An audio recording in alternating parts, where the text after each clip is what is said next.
My question has to do with taking Social Security at full retirement or waiting till 70.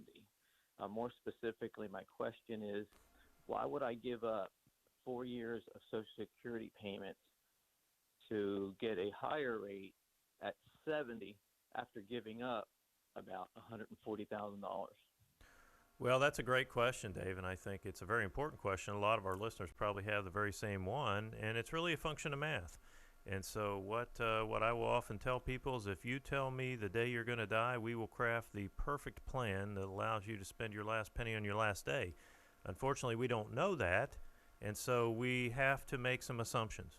And if one of those assumptions is that you are going to live a long life, then the additional money that you get, because as you probably know, sounds like you've done some homework on this, but for the benefit of our other listeners, your Social Security benefit will go up by a guaranteed, I said guaranteed, 8% per year until age 70. Plus cost of living. Plus cost of living adjustment. So if that's even 1.5%, that would be a 9.5% a year guaranteed increase for 4 years, in your case, 3.5 years. And so the point being, your benefit at 70 would be higher than it would be at your full retirement age. So yes, you would be giving up, it sounds like in your case, about $140,000. So about $3,000 a month, it sounds like. Why would you do that? Well, you would do it because the amount that you would get at 70 would be greater, and you have to live for a period of time for that higher benefit to make sense.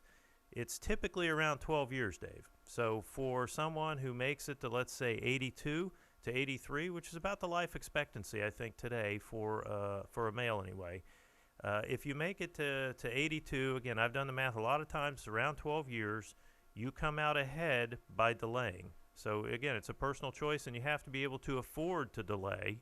But that's the thought process behind it, and that's the math behind it. Joe, you got anything? Yeah, there's two other issues here. What we strive to do as certified financial planners when we do retirement cash flow planning is get as much guaranteed income into the formula as we possibly can, because there's nothing better than having a guaranteed check coming in, whether it's your Social Security, whether it's a pension. That allows you then to perhaps be a little bit more aggressive in your investing, because you've got the guaranteed income coming in, and that gives you even more cushion if you live into your 80s and 90s, because you need more money for that long-term health care, whatever it might be. The other point is that it's, as we spoke with John this morning, that's longevity insurance for your spouse. So when you pass on, if your spouse didn't earn as much as you did, you have guaranteed that he or she will have a far bigger check than if you took it at the early age. There's no question about the math in what you said. You give it up now, and if you knew you were going to die early on, grab the check when you can. But we recommend, in many cases, and we run the numbers, we show you in black and white when we do financial planning what the benefit is or the cost is of waiting till age 70. And this is where financial planning comes in.